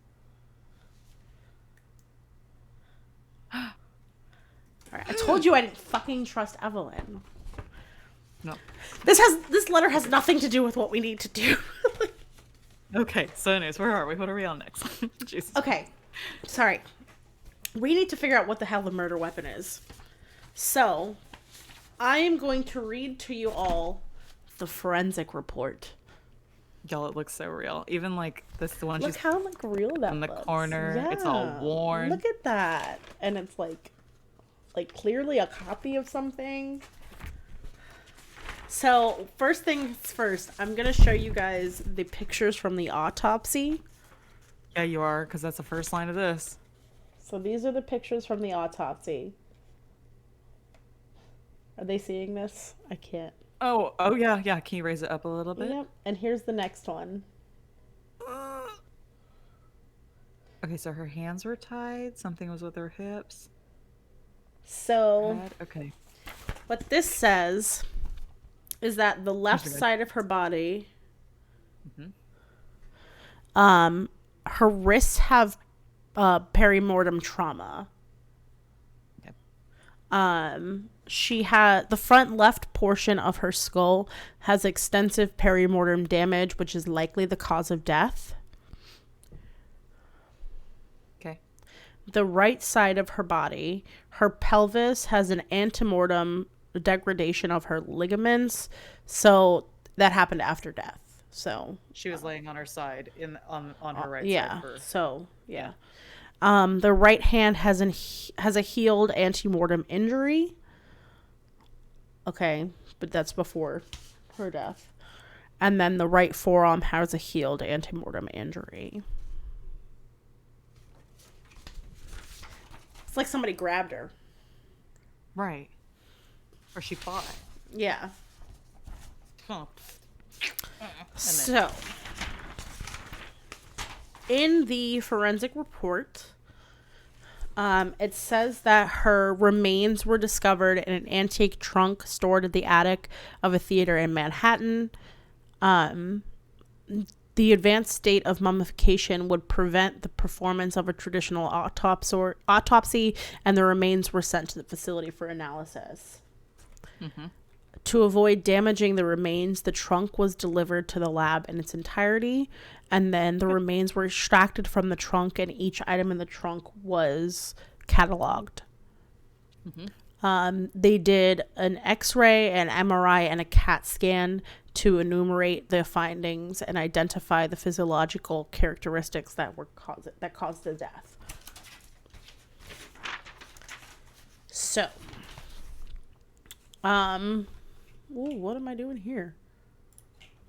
The remains have undergone extensive mummification and are remarkably well preserved. This is where that question is answered that Carrie May had. Due to the variety of environmental factors, the remains were placed in the trunk and subsequently experienced low humidity or low extreme temperatures right after death. So that's why her body mummified. Instead of just melting. Yeah. And additionally, the construction of the trunk itself is 60 centimeters in width, 120 centimeters in length, and 60 centimeters in depth. That would have prevented all animals from like scavenging, and that's why there were no insects on the body. What's that in American? I'm about to go grab my ruler. 3 feet? 2 feet? What did you just ask me? What are centimeters in American? Yes. I need them in inches and feet. What the fuck? That's me every time they're like kilometers. I'm like, but what's that in American? I need that in miles. And in Texan, I need it by hours. Because we don't drive a certain amount of miles. We drive for hours. I don't know how many inches that is. Okay, hold on. Let me get a ruler. Can somebody in the comments before Angela gets a fucking ruler, can somebody tell us how many inches 60 centimeters is? Because I don't fucking know. It's 2 feet. 60, Okay. 60 centimeters is 2 feet. So the box is 2 feet wide, 2 feet deep, and 4 feet long. Nikki says there are 30 centimeters in a foot. Good job, Thank Nikki. you. So that's 2 feet. Okay. So you can cram an actress in there. That's right. Thank you, Julie. Like, everybody's like, yeah, that's right. Nikki's right. I don't know what the hell. Like, what you guys are asking me questions that I don't know. I told you that math is not my strong point. Anyway, the remains were arranged such that the body's left plane faced downward. So it says sagittal, so that's like this plane. So this plane faced downward. Since the most dramatic perimortem trauma was inflicted to the left side of the cranium, it can be assumed that death occurred before the remains were placed in the trunk. Yeah. Manipulation to the remains required to fit them into the space of the trunk suggests that the remains were placed there before rigor mortis. Okay. Because before she gets stiff, put her in there. Shift. Okay. She's in the trunk. Close it. They found a knee-length black wool coat on her body. The pockets were empty. The garments were in relatively good condition. They found a calf-length heather green wool dress. It's likely that the material from... It is a small box, yeah. It's likely that the material from the dress absorbed the moisture from the remains, which aided in mummifying the body. Oh, delightful. Okay. So, Carrie Mae, and if you're still on here, that is why the body was mummified. Because... I'm sorry, people are texting me right now, and I'm in the middle of something. Like, hi, I'm podcasting. Please stop. I'm about to mute them. Trevor walking to get his dinner out of the oven. So anybody that just saw me go, it was to Trevor. I'm sorry. I just realized I was like, I can see what I'm doing. So that's why the body was mummified, because of the dress. Okay. She had a girdle on. She had a bandeau brassiere. Satin tap pants. Semi-sheer rayon stockings. Jesus Christ. Green side button shoes with 3-inch heels. Mm-hmm. A white gold wristwatch with 12 marquee cut emeralds inlaid around the perimeter of the watch's face. Affixed to the left wrist. The year of manufacture is 1934. The glass of the watch's face is shattered. Internal mechanisms appear to have been knocked out of place through blunt force. The time on the watch reads 5:57. So she died at 5:57 on whatever, or the watch was broken at 5:57 on whatever day that she died. Yes. Yeah, and that's which I'm sitting here going, it was probably, was it on her right wrist? Does it say? It's on her left wrist. Left Remember, wrist? she has the bruises on her wrist, so she probably went like this Right. That's to what I'm block thinking. And then it got whatever. smashed. Yeah. Meanwhile, guys, if you're able to, get right now on the Google and look up tap pants because it's the most adorable thing I've ever seen. You know, slips that you wear under dresses? Yeah. These are shorts that are a slip situation. So you wear your underpants and then you put these little tap shorts over, and they're tap pants. And so it's kind of a slip, but they're shorts instead of a little dress. And they still sell them, and they're real cute. Okay. Uh-huh. So, surrounding the body was a black leather purse that contained $63 in cash, an Actors Equity membership card issued to Viola Vane, a United States passport that was issued to Victoria Gaina. So remember that at this time, it's not uncommon for actresses and actors to have stage names. Right. So Viola Vane is clearly her stage name. Like, Yes, because wasn't her mom's last name yeah, Gaina? Gaina. Something like Gaina, that? Gaina, yeah. She clearly defended herself. Olga. And the watch was Yeah, damaged. That would apply some sort of... That's correct, yeah. She was defending herself. So she's got her equity card to her stage name. Her travel thing is her actual real name. Yes. And that makes sense. You With would her apply maiden your name. equity card to your stage name. Yeah. She had a pack of cigarettes that was unopened. Her passport was...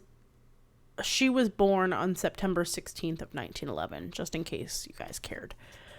She had a pack of cigarettes with her that was unopened, a sterling silver cigarette lighter, a collapsible knife with a blade that was 7.5 centimeters in length. There is no genetic material on the knife. Short blade. Yes. No genetic material on it. Remember that this autopsy is saying that she died from blunt force. So she clearly was not stabbed. It's not that knife. Sorry, friends. And then she had a stainless steel key on her that was 6.4 centimeters in length. It's almost as long as the damn knife blade. Right. She had 7 dresses of similar size and cut in varying materials around the body. And there was newspaper that was discolored. Oh, I guess we figured out when she died. The newspaper was discolored. Castlemeyer testing confirmed the discoloration to have been as a result of blood. The text was partially legible through thermal reconstruction. The date printed on the newspaper is Sunday, November 4th, 1934. Okay, so it looks like she probably died that day at That whatever day time. or somewhere around that. So, what was it, Right. 5:57 Uh-huh. on November 4th. November So 4th. 11/4/34. And then he's writing in December saying where has she gone? She's missing. So that makes sense. Yeah. And between the September letter and the December Yes. letter, November makes sense. Yes. Okay. She is in her mid-20s. Yeah, she's not reached her late 20s. She's in her mid-20s. It's obviously a female. We already know that. But if there's nothing on the knife, she didn't try to use it in defense. She either knew her attacker or was caught off guard. Good point, John. Yeah, that's true, because otherwise she would have pulled a knife. Yeah. She had it. We already know. Oh, and why was she carrying a knife? Because maybe she felt like she was going to be in danger, so she kept a knife handy? She felt threatened. Okay. November 4th, 1934. Thank you, Marcy. That is actually really useful. Like, we're going to go back through these Wednesday casts and be like, oh my God, I know we had a date somewhere. She has a high and narrow anterior nasal aperture. Okay. She's European. That's all that matters from that. Her teeth are all present, undamaged, and well preserved. Delightful. Spontaneous mummification suggests that there was very little moisture present at the time of death. Obviously. November was cool, and then it would have stayed cool all the way through spring. Yep. So even if there wasn't AC running in the theater or any productions going on, it still would have been cold because they're in where? Connecticut? They're in New York. No. New York. Between November and this spring? Yeah, okay. She's fine. Yeah. Honestly, where are they? They're in Manhattan? Yeah, they're in Manhattan. Yes. Temperature-wise, they're in a theater. It stays cool in there the entire time. Drafty. Yeah. There's a depressed fracture on the upper left quadrant of the cranium's frontal bone near the coronal structure. The fracture is 8 centimeters in diameter in a circular shape, indicating the use of a weapon of corresponding shape and size. So, That's too big for a hammer. Yes. So we know that the weapon is 8 centimeters in diameter and circular.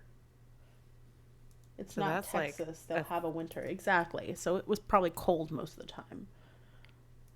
So it's like a 3-inch. It's this fucking big, you guys.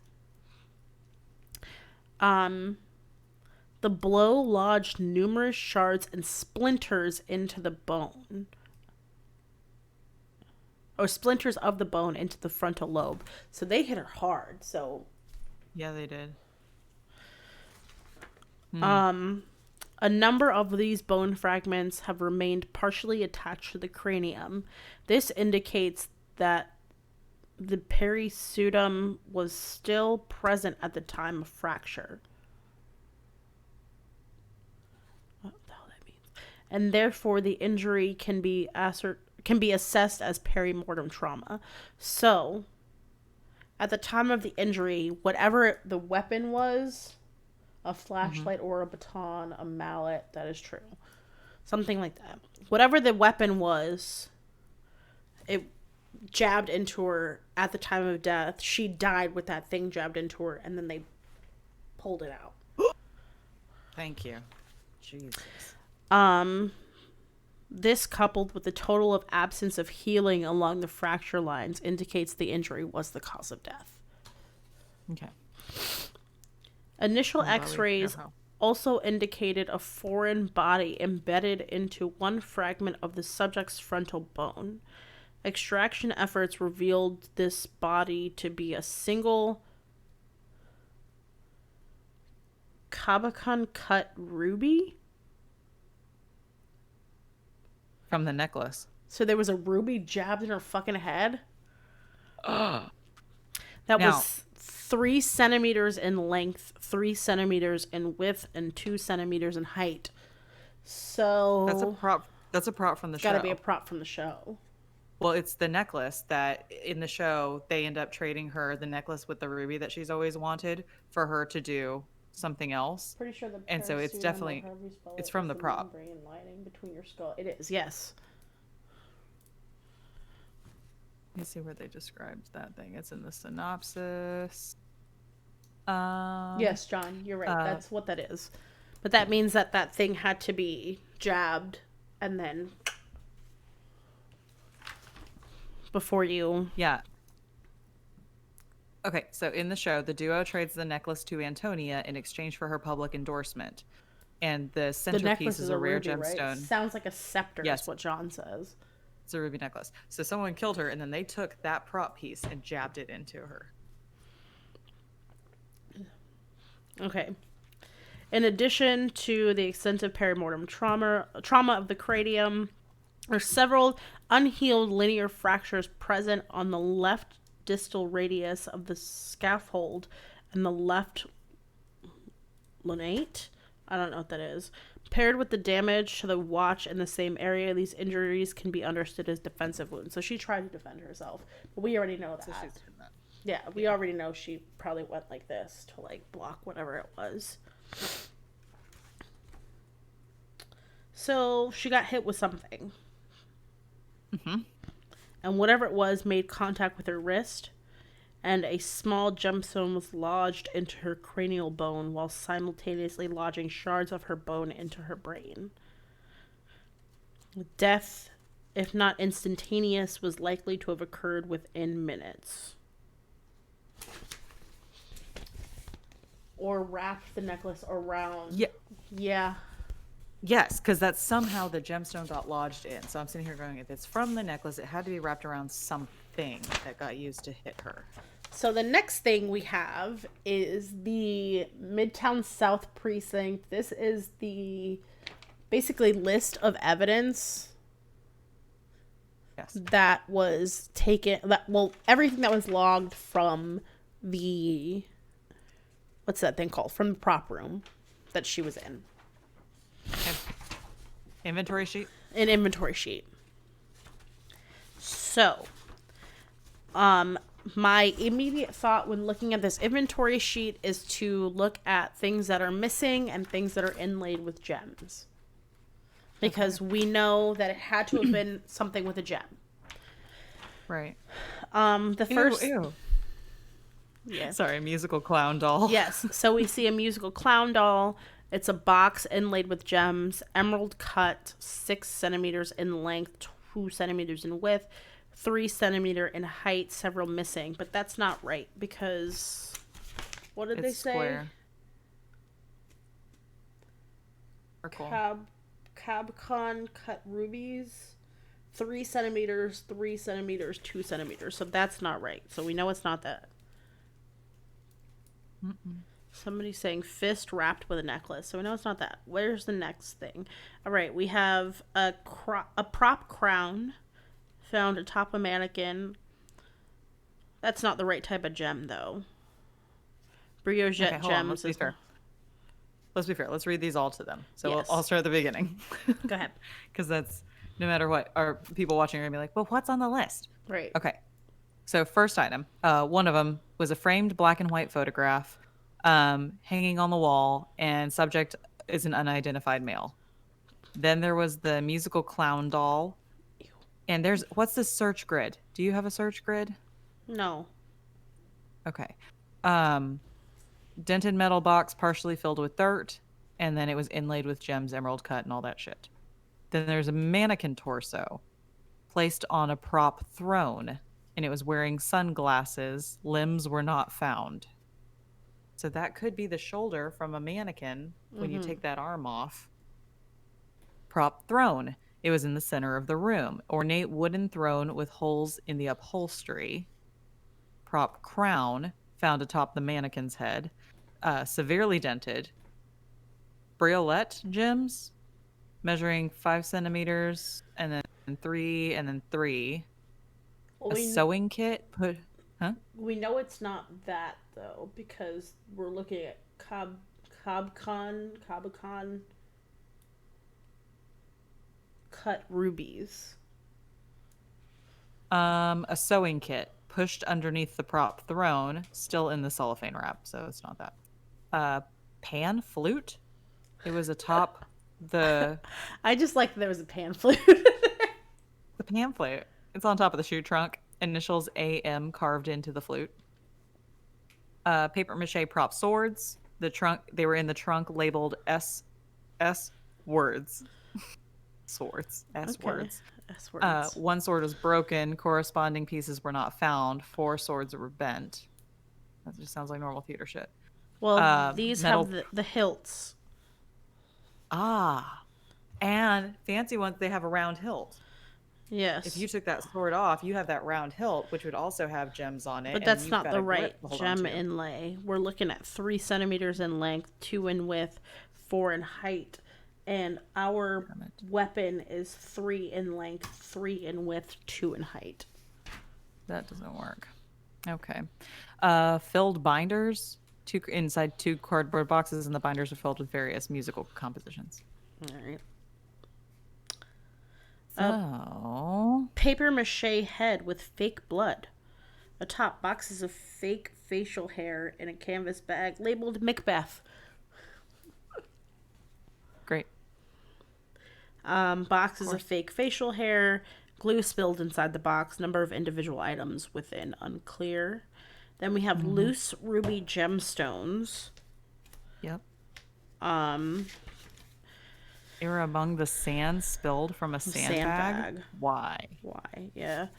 Emerald cut 6 centimeters in length, 2 in width, 3 in height. So that's probably not it because the length is off. Yep.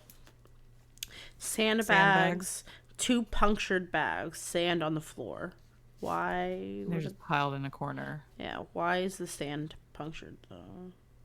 A metallic eagle sculpture found among the sandbags. 5 inches of wingspan, large fissure running throughout, perched atop 2 inches of splintered wood. Okay. A coat rack. Wood 7 feet in height. Bears are carved into it. No. A bear costume that's labeled Mr. Sanders. That's cool. That's great. A staff. It's also a size extra Hold large. up. Wait. What did John say it was? Scepter? A scepter. Okay. A staff. 5.5-inch wooden staff broken with a headpiece missing. Okay. We have an orangutan costume that's labeled August Lupin. A harness with clips for attaching to ropes. A scene backdrop with a New York cityscape. A crude dragon or lizard painted atop. Chrysler building. Living room interior, hole in the backdrop. And then we have a cane leaning underneath a bare coat rack. Wooden shaft measuring 3 feet. Circular metal head, 3 inches in diameter. Gem inserts measuring 3 centimeters, 3 centimeters, 2, and it's missing one. One of the gems is missing. That matches. That's it. That matches it. That's it. We did it, you guys.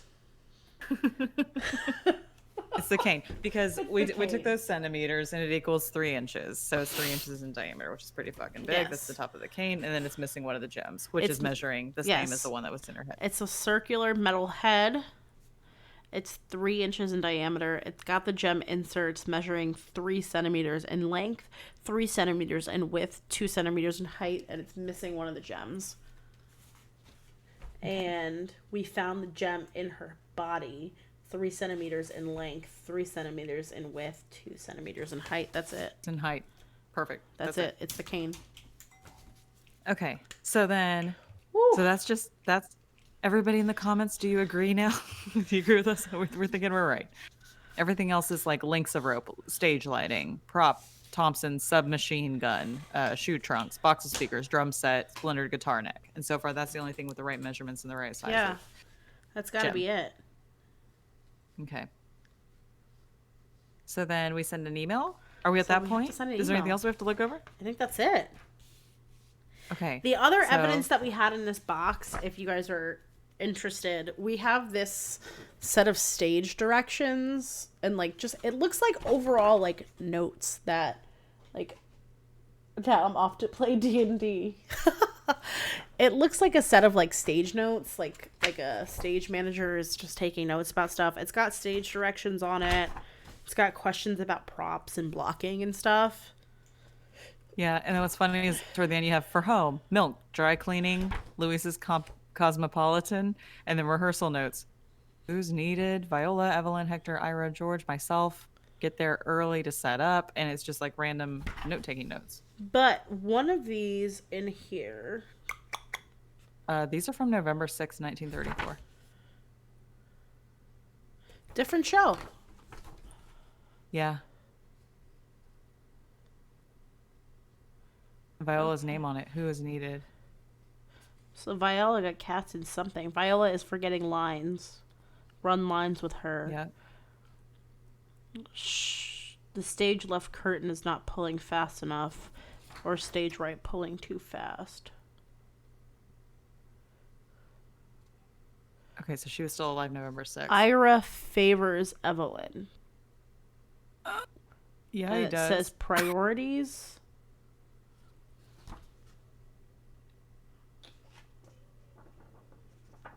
So, Yep. Ira's favoring Evelyn. Is this the last play here? It's getting too big. Can Hector get everyone back in line? Peace offering for Olga. Huh. Okay, so we found the murder weapon, so we need to cleverly come up with an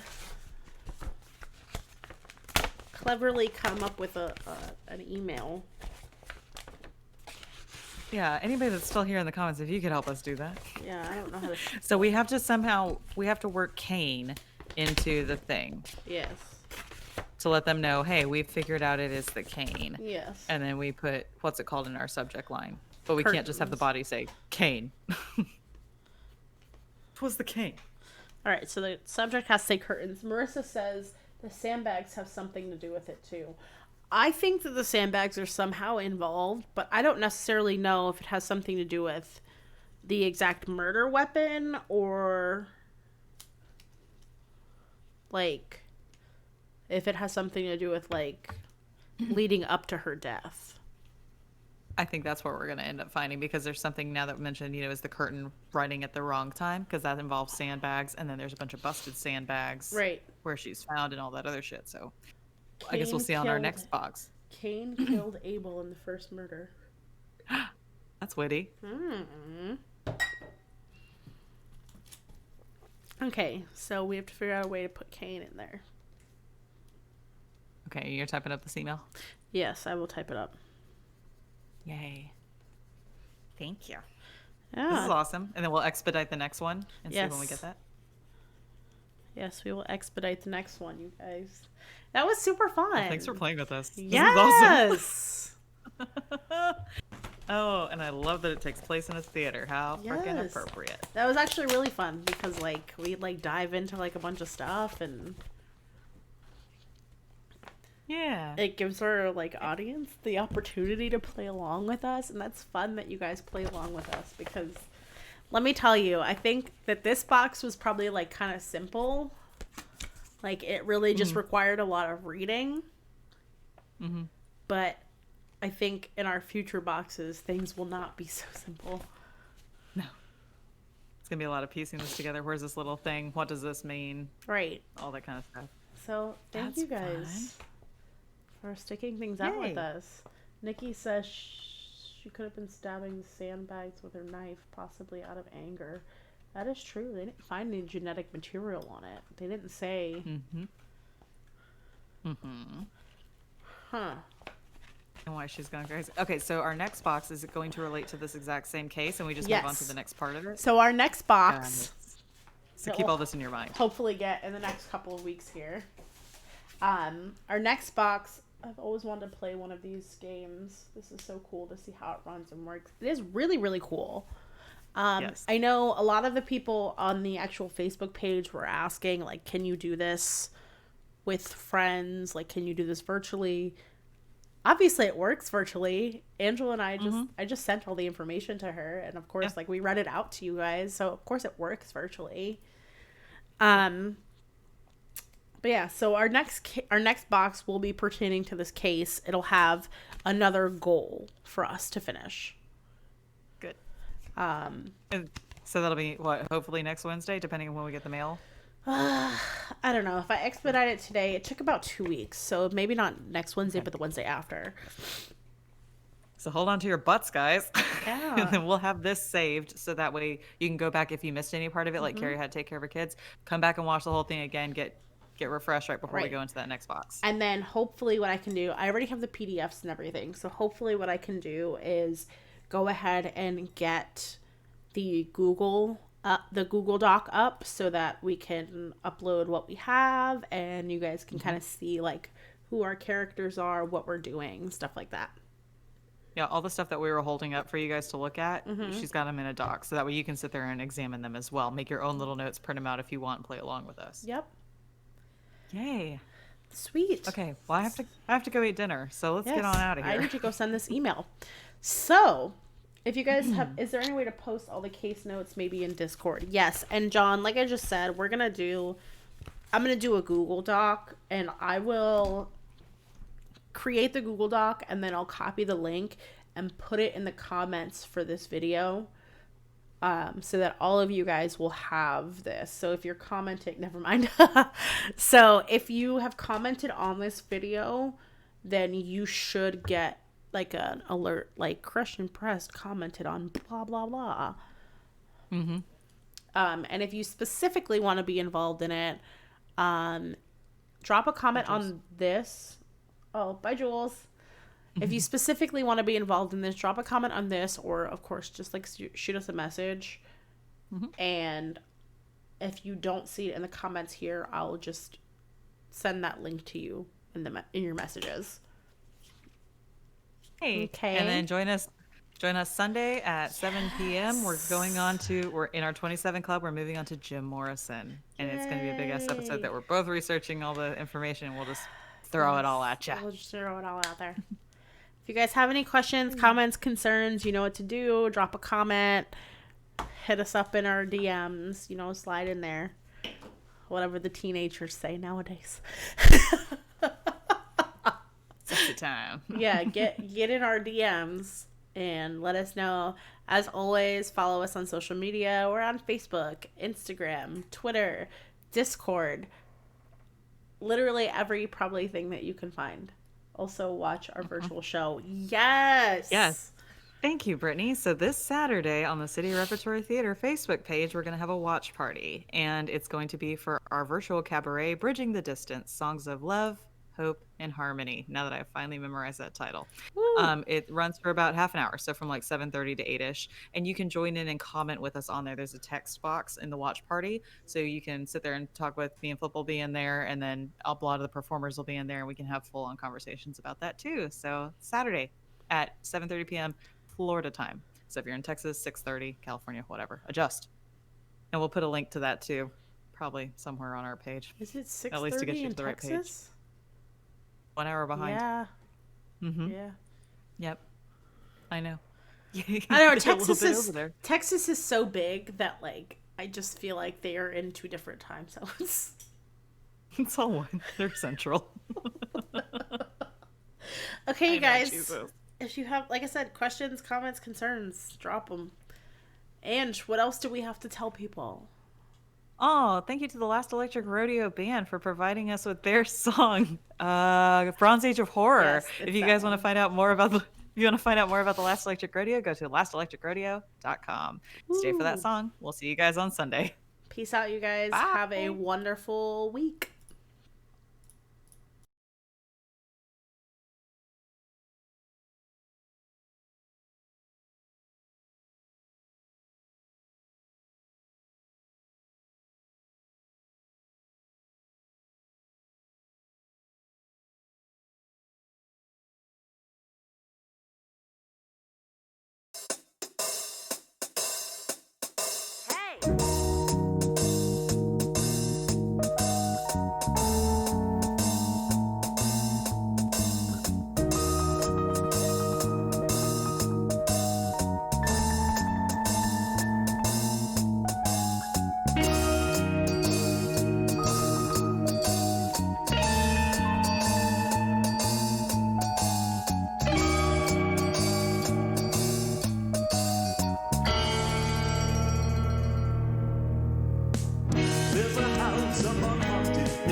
Talk to the hand, leather face. Make way for the killer clowns from outer space. Bronze Age of Horror. I'm a toxic Avenger.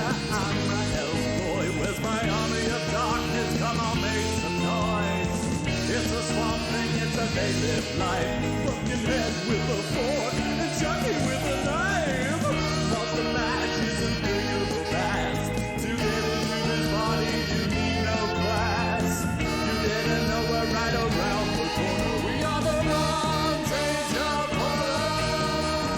I give the ring the finger. Blair Witch can be my Freddy, Jason, you're just alright.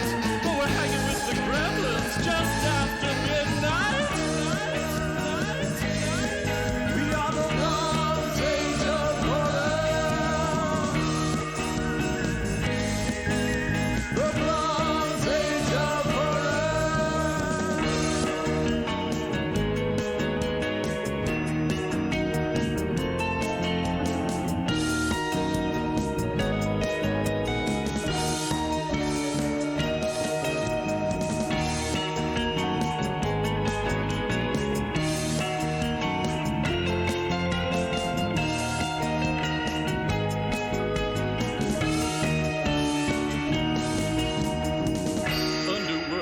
was overrated, and Blade made me wanna be sedated.